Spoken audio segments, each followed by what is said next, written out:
أعوذ بالله من الشيطان الرجيم. بسم الله الرحمن الرحيم.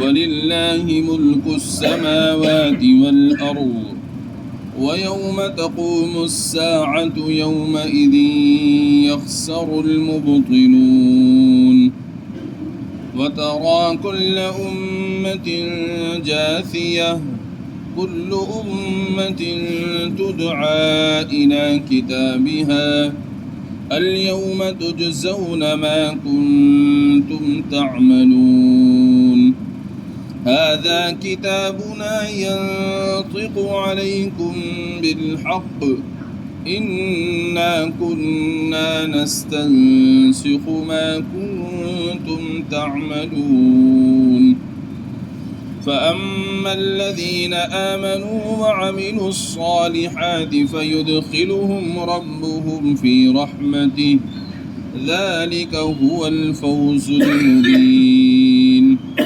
وأما الذين كفروا أفلم تكن آياتي تتلى عليكم فاستكبرتم وكنتم قوما مجرمين وإذا قيل إن وعد الله حق والساعة لا ريب فيها قلتم ما ندري ما الساعة إن نظن إلا ظنا وما نحن بمستيقنين صدق الله العظيم. وَلِلَّهِ مُلْكُ السَّمَاوَاتِ وَالْأَرْضِ، اور اللہ تعالیٰ ہی کی سلطنت ہے آسمانوں میں اور زمین میں. وَيَوْمَ تَقُومُ السَّاعَةُ يَوْمَئِذٍ يَخْسَرُ الْمُبْطِلُونَ، اور جس روز قیامت قائم ہوگی اس روز اہل باطل خسارے میں پڑیں گے. وَتَرَى كُلَّ أُمَّةٍ جَاثِيَةٍ، اس روز آپ ہر فرقے کو دیکھیں گے کہ وہ زانوں کے بل پڑیں گے. کل امت تدعا الی کتابها، ہر فرقہ اور ہر فرقے کو اس کے اعمال نامے کی طرف بلایا جائے گا. الیوم تجزون ما کنتم تعملون، آج تم کو تمہارے کیے کا بدلہ ملے گا.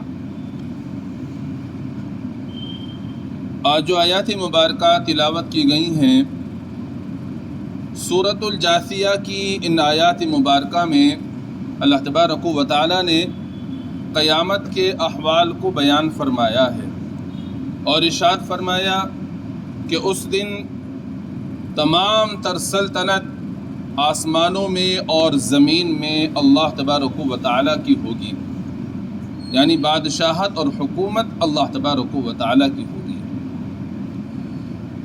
اس دنیا کے اندر اللہ تبارک و تعالی نے مجازی طور پر بہت سے لوگوں کو بادشاہتیں اور حکومتیں عطا فرما رکھی ہیں، ان کو کچھ اختیارات بھی دے رکھے ہیں، لیکن جب قیامت قائم ہوگی تو اس دن تمام تر حکومت اور سلطنت صرف اور صرف اللہ تبارک و تعالی کی ہوگی اور تمام تر اختیارات اسی کے قبضۂ قدرت میں ہوں گے.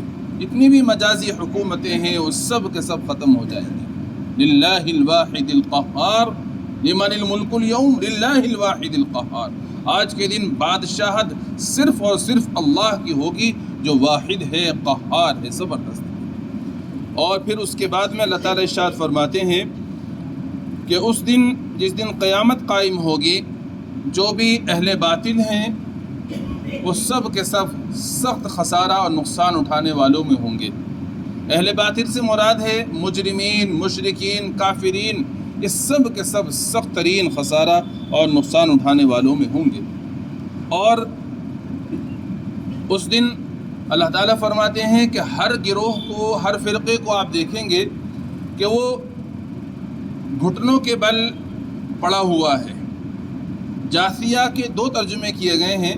جاثیہ کا ایک ترجمہ تو کیا گیا ہے جثو یعنی اس طرح سے بیٹھنا کہ جس میں زمین پر گھٹنے اور پنجے ٹکے ہوئے ہوں.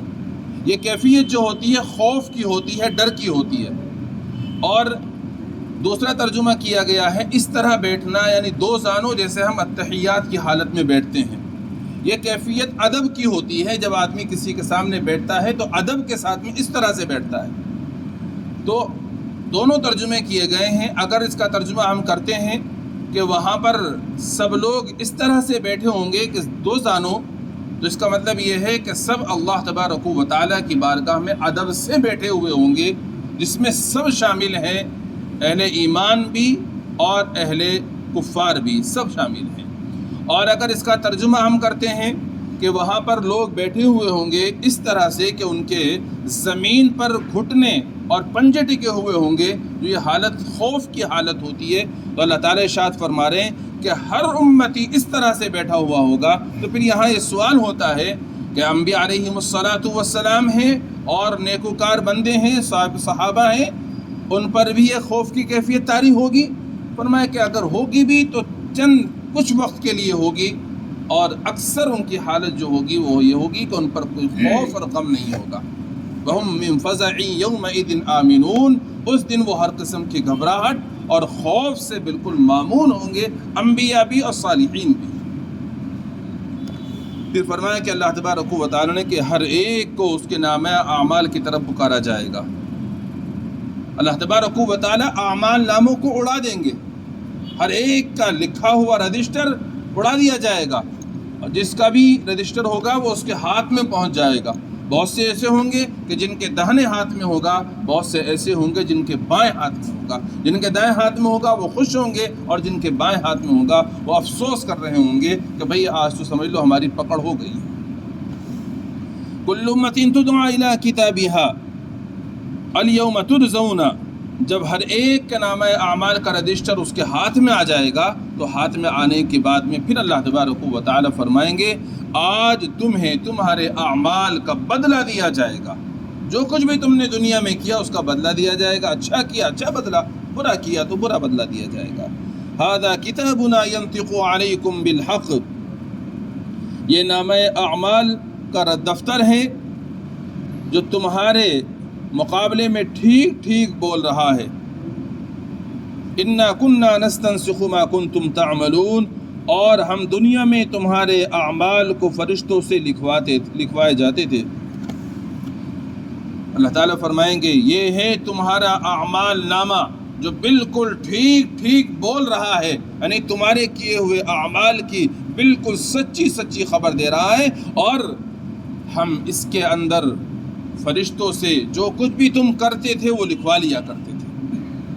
آپ جانتے ہیں کہ اللہ تبارک و تعالیٰ نے اعمال کو لکھنے کے لیے دو فرشتے متعین فرمائے ہیں جن کو کرامن کاتبین کہا جاتا ہے، جو ہر ایک بندے کے ساتھ میں ہر وقت رہتے ہیں.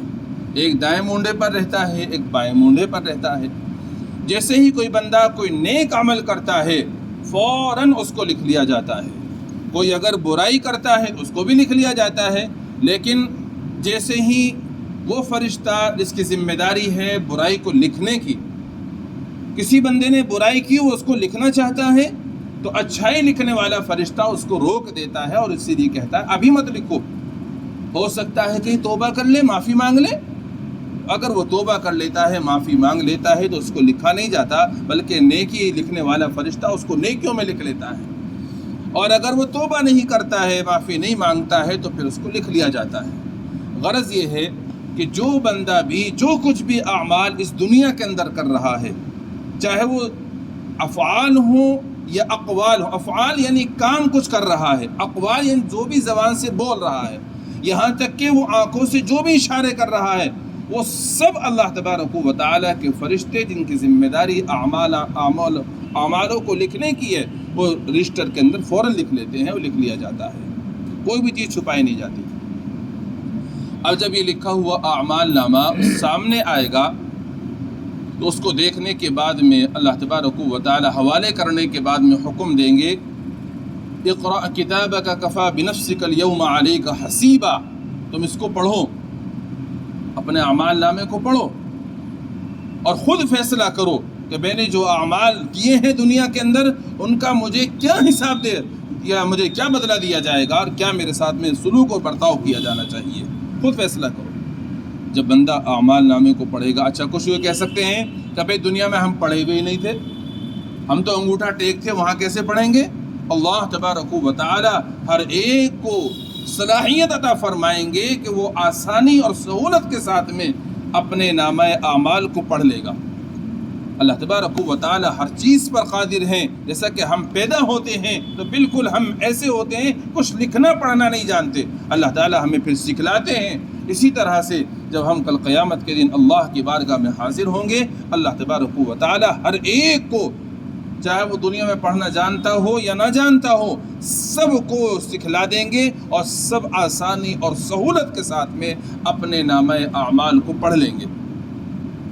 حدیث میں یہ بھی آتا ہے جب وہ اعمال نامے کو پڑھے گا، پڑھنا شروع کرے گا، تھوڑا سا پڑھے گا، اس سے معلوم کیا جائے گا اور اس میں غلط تو نہیں لکھا، کوئی زیادتی تو نہیں کی گئی، نہیں، وہ کہے جواب دے گا نہیں اس میں اللہ رب العزت جو کچھ لکھا ہے بالکل ٹھیک ٹھیک لکھا ہوا ہے۔ بار بار اس سے اسی طرح سے پوچھا جائے گا، ہر بار وہ یہی جواب دے گا۔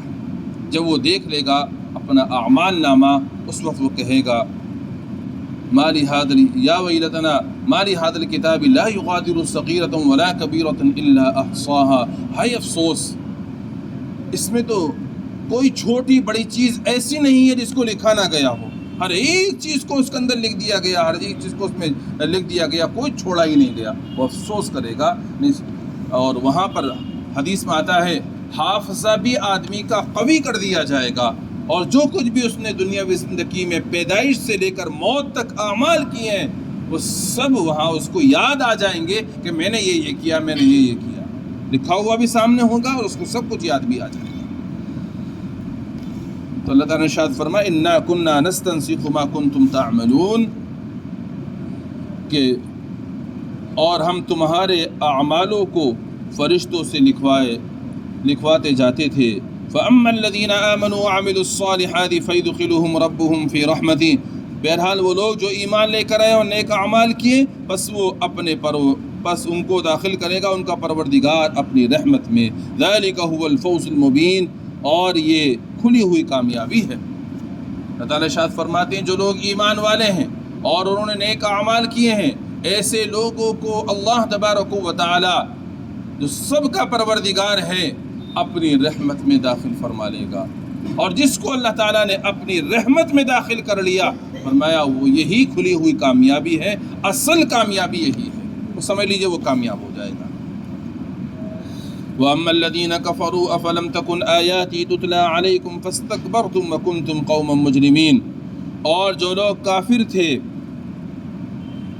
ان سے کہا جائے گا کیا میری آیتیں تم کو پڑھ پڑھ کر نہیں سنائی جاتی تھیں، سو تم نے ان کو قبول کرنے سے تکبر کیا، وَكُنْتُمْ قَوْمًا مُجْرِمِينَ، اور تم اس وجہ سے بڑے مجرم تھے۔ اللہ تعالیٰ ارشاد فرماتے ہیں جو لوگ کافر ہیں، دنیا میں کفر کے ساتھ زندگی بسر کی، ان لوگوں سے یہ کہا جائے گا کہ جب تمہارے سامنے ہماری آیتیں پڑھ پڑھ کر سنائی جاتی تھیں تو اس وقت میں تم تکبر کرتے تھے، اور تکبر کرتے ہوئے ان سے منہ موڑتے تھے، تم مجرم بنے رہے تھے۔ اس وجہ سے ان کو پھر اللہ تعالیٰ اپنی گرفت اور پکڑ میں لے لیں گے۔ فرمایا وَإِذَا قِيلَ إِنَّ وَعْدَ اللَّهِ حَقٌّ وَالسَّاعَةُ لَا رَيْبَ فِيهَا، اور جب ان سے کہا جائے گا اور جب تم سے کہا جاتا تھا کہ اللہ تعالیٰ کا وعدہ حق اور سچ ہے اور قیامت آنے والی ہے، اس میں کوئی شک نہیں ہے، قُلْتُمْ مَا نَدْرِي مَا السَّاعَةُ، تو تم کہتے تھے مجھے نہیں معلوم کہ قیامت کیا ہے، إِن نَظُنُّ إِلَّا ظَنًّا، محض ایک خیال سا تھا تم کو، وَمَا نَحْنُ بِمُسْتَيْقِنِينَ، اور ایک خیال سا ہوتا تھا ہم کو بھی، اور ہم کو یقین نہیں ہے۔ اللہ تعالیٰ ارشاد فرماتے ہیں جب ان سے کہا جائے گا کہ بھئی جب تم سے دنیا میں یہ کہا جاتا تھا کہ اللہ تعالیٰ کا وعدہ حق اور سچ ہے کہ قیامت آئے گی، اس کے آنے میں کوئی شک نہیں ہے، تو تم یہ کہہ دیا کرتے تھے دنیا کے اندر ہمیں نہیں معلوم قیامت کیا ہے۔ تم دنیا میں یہ کہہ دیا کرتے تھے جب قیامت کیا ہے تو بس ایک وہم ہے اور کچھ بھی نہیں ہے، جو کچھ زندگی ہے بس دنیاوی زندگی ہے، کوئی مرنے کے بعد دوبارہ زندہ نہیں کیا جائے گا، تم یہ کہتے تھے۔ اور تم یہ بھی کہتے تھے کہ ہم یقین نہیں کرتے کہ مرنے کے بعد دوبارہ زندہ کیا جائے گا. تم قیامت کا انکار کرتے تھے، اب دیکھو نا یہ سب کچھ تمہارے سامنے آ چکا ہے، تمہیں مرنے کے بعد دوبارہ زندہ کیا جا چکا ہے، لہذا اب تم اپنے کیے کی سزا بھگتو. وَبَدَا لَهُمْ سَيِّئَاتُ مَا عَمِلُوا وَحَاقَ بِهِمْ مَا كَانُوا بِهِ يَسْتَهْزِئُونَ. اور اس وقت ان کو اپنے تمام برے اعمال ظاہر ہو جائیں گے اور جس عذاب کے ساتھ وہ استہزاء کیا کرتے تھے وہ ان کو آ گھیرے گا. تمام اعمال ان کے سامنے ظاہر ہو جائیں گے، اور جن کا بھی وہ مذاق اڑایا کرتے تھے، عذاب کا مذاق اڑاتے تھے نا، وہ اللہ تعالیٰ فرماتے ہیں وہ سب کچھ ان کو گھیر لے گا، ان کے سامنے آ جائے گا، کوئی چیز باقی نہیں رہے گی. وقیل اليوم ننساکم کما نسیتم لقاء یومکم هذا ومأواکم النار وما لکم من ناصرین. اور ان سے کہا جائے گا کہ آج ہم تم کو بھلا دیتے ہیں جیسا کہ تم نے ہمیں اپنے اس دن کے آنے کو بھلا رکھا تھا. ومأواکم النار، اور آج تمہارا ٹھکانہ جہنم ہے. وما لکم من ناصرین، اور کوئی تمہارا مددگار نہیں. اللہ تعالیٰ فرماتے ہیں کہ آج ہم تمہیں بھلا دیں گے. کس طرح؟ جیسا کہ تم نے دنیا کے اندر ہماری ملاقات کو بھلا دیا تھا، یعنی تم نے اس بات کو بھلا دیا تھا کہ اللہ تعالیٰ سے ملاقات بھی ہوگی. ملاقات کا دن اللہ تعالیٰ سے قیامت کا دن ہے، یعنی وہ قیامت کو مانتے نہیں تھے، اس کا انکار کرتے تھے. اللہ تعالیٰ فرماتے ہیں اسی طرح آج ہم تم کو بلا دیں گے. سوال یہ ہوتا ہے اللہ تبارک و تعالیٰ تو بھولنے سے پاک ہے. وما كان ربك نسيا، آپ کا پروردگار بھولنے والا نہیں ہے. تو پھر یہاں یہ جو ارشاد فرمایا گیا ہم آپ کو بلا دیں گے، اس کا مطلب کیا ہے؟ پھر یعنی اللہ تبارک و تعالیٰ بھلا دیں گے، یعنی اللہ تبارک و تعالیٰ کو ان کی کوئی پرواہ نہیں ہوگی، کوئی پرواہ نہیں ہوگی. عذاب میں پڑے رہو، ہم تمہاری کوئی پرواہ نہیں، کیونکہ تم نے دنیا میں ہمیں بھلا رکھا تھا. یہ مطلب ہے اس کا. ان ٹھکانہ جہنم ہوگا اور ان کو کوئی مددگار نہیں ملے گا. ذالکم بانکم اتخذتم آیات اللہ ہزوا وغرتکم الحیات الدنیا. یہ سزا اس وجہ سے ہے کہ تم نے اللہ تبارک و تعالیٰ کی آیتوں کی ہنسی اڑائی تھی اور تم کو دنیاوی زندگی نے دھوکے میں ڈال رکھا تھا. فَالْيَوْمَ لَا يُخْرَجُونَ مِنْهَا وَلَا هُمْ يَسْتَعْتَبُونَ. سو آج نہ تو یہ لوگ دوزخ سے نکالے جائیں گے اور نہ ان سے تدارک کیا جائے گا. اللہ تعالیٰ فرماتے ہیں کہ اس سزا جو ان کو دی جا رہی ہے ان سے کہا جائے گا اس لیے دی جا رہی ہے کہ تم دنیا کے اندر اللہ کی آیات کا مذاق اڑایا کرتے تھے اور تم کو دنیاوی زندگی نے دھوکے میں ڈال رکھا تھا، اس لیے اللہ تبارک و تعالیٰ تمہیں آج یہ سزا دے رہے ہیں. دنیا کے اندر آدمی دنیا کے کاموں میں مشغول رہ کر آخرت کو بھولا ہوا ہے. کل قیامت کے دن اللہ تعالیٰ فرمائیں گے کہ تمہیں جو ہم عذاب میں گرفتار کر رہے ہیں اس لیے کر رہے ہیں کہ تم نے دنیاوی زندگی نے تم کو دھوکے میں ڈال رکھا تھا، تم ہم سے بالکل غافل تھے، اور اس لیے بھی کہ تم اللہ کی آیات کا مذاق اڑایا کرتے تھے. بعض احادیث میں آتا ہے کہ قرآن کریم کی ایک صورت کا نام بقرہ ہے، ایک کا نام مائدہ ہے، اسی طرح ایک صورت کا نام نساء ہے، ایک صورت کا نام نخل ہے. تو یہ کیا آپس میں جب ان کو پتہ لگتا تھا کہ قرآن کریم کی صورتوں کی یہ نام ہے تو اس کا مذاق اڑاتے تھے. کوئی کہتا ہے بھئی بقرہ کے معنی گائے کے ہیں، سورہ بقرہ قرآن میں بقرہ ہے، لاؤ بھئی بقرہ مجھے دے دو، یہ میرے کھانے کے لیے ہے. کوئی کہہ رہا ہے کہ مائدہ دسترخوان کو کہتے ہیں، لاؤ مجھے دے دو میں دسترخوان بیٹھ کر کھاؤں گا. نخل کے معنی شہد کے ہیں تو شہد کہتے ہیں یہ مجھے دے دو، شہد میں استعمال کروں گا. نساء کے معنی عورت کے ہیں، یہ نساء میرے لیے ہے، یہ عورت مجھے بہت پسند ہے. اس طرح سے کر کے وہ قرآن کریم کی آیات کا صورتوں کا مذاق اڑایا کرتے تھے دنیا کے اندر. اللہ تعالیٰ اسی کو فرما رہے ہیں کہ تم نے دنیاوی زندگی میں اللہ کی آیات کا مذاق اڑایا، لہذا آج تم اپنے کیے ہوئے کی سزا بھگتو. تم کو اس سے دوزخ سے نکالا بھی نہیں جائے گا اور تمہیں ذرا سی بھی یہاں مہلت نہیں دی جائے گی اور ذرا سا بھی تمہارے موقع نہیں دیا جائے گا. فَلِلَّهِ الْحَمْدُ رَبِّ السَّمَاوَاتِ وَرَبِّ الْأَرْضِ رَبِّ الْعَالَمِينَ. تمام تر تعریفیں اللہ تبارک و تعالیٰ کے لیے ہیں جو آسمانوں کا بھی رب ہے، زمین کا بھی رب ہے، تمام جہانوں کا پروردگار ہے. تب تعریف اللہ کے لیے ہے. وَلَهُ الْكِبْرِيَاءُ فِي السَّمَاوَاتِ وَالْأَرْضِ. اور اسی کی بڑائی ہے آسمانوں اور زمینوں میں. وَهُوَ الْعَزِيزُ الْحَكِيمُ. اور وہی زبردست حکمت والا ہے. تمام تر بڑائی اور کبریائی اللہ تبارک و تعالیٰ کے لیے ہے، آسمانوں میں بھی اور زمین میں بھی۔ آدمی کہتا ہے میں بڑا میں بڑا میں بڑا، اللہ تعالیٰ فرماتے ہیں نہیں، کبریائی تو میری چادر ہے، میں بڑا ہوں، بڑائی میرے لیے ہی زیب دیتی ہے، کسی اور کے لیے زیب نہیں ہے بڑائی۔ لہذا تمام تر بڑائی اللہ کے لیے ہے، آسمانوں میں بھی اور زمین میں بھی، اور اس کی شان یہ ہے وہ زبردست ہے اور حکمت والا ہے۔ تو ان آیات میں جو سورہ جاسیہ کی آخری آیات تھیں، اللہ تعالیٰ نے قیامت کے احوال کو بیان فرمایا، جو آپ نے سماعت فرمایا۔ اصل چیز تو یہ ہے میرے بزرگوں، ہم ہر وقت اس کا استحضار رکھیں کہ مرنے کے بعد زندہ ہونا ہے، اور میں نے دنیا میں جو بھی اعمال کیے ہیں ان تمام اعمالوں کا مجھے حساب کتاب دینا ہے، اور ہر عمل کرتے وقت میں، اور چاہے وہ زبان آنکھوں سے اشارہ کر رہے ہوں یا زبان سے بول رہے ہوں یا ہاتھوں سے کر رہے ہوں یا قدم سے چل کر رہے ہوں، اس کو ذہن میں رکھیں کہ میرا ہر عمل نامہ اعمال میں لکھا جا رہا ہے۔ کوئی عمل میرا اللہ تبارک و تعالیٰ کی ذات سے چھپا ہوا نہیں ہے، لہذا مجھے سوچ سمجھ کر بولنا چاہیے، سوچ سمجھ کر قدم اٹھانا چاہیے، سوچ سمجھ کر قلم اٹھانا چاہیے، اور سوچ سمجھ کر مجھے بولنا چاہیے کہ اگر میں نے کچھ گڑبڑ کری تو اللہ تبارک و تعالیٰ فرشتوں کے ذریعے سے اس کو نامہ اعمال میں لکھوا دیں گے، اور کل قیامت کے دن وہ سب میرے سامنے آئے گا، مجھے شرمندگی کا سامنا کرنا پڑے گا اور عذاب بھی بھگتنا پڑے گا۔ اگر ہم اس کا استحضار رکھیں گے تو ہمارے لیے برائیوں سے بچنا آسان ہو جائے گا۔ اللہ تعالیٰ سے دعا ہے اپنا فضل فرما کر ہم سب کو ہر قسم کے برے کام کرنے سے محفوظ فرما لے، نیک اعمال کرتے رہنے کی توفیق مرحمت فرمائے۔ سبحان اللہ بحمدہ، سبحانک اللہم بحمدک، ونشہد ان لا الہ الا انت، نستغفرک ونتوب الیک۔ سبحان ربک رب العزة عما یصفون، وسلام علی المرسلین والحمد للہ رب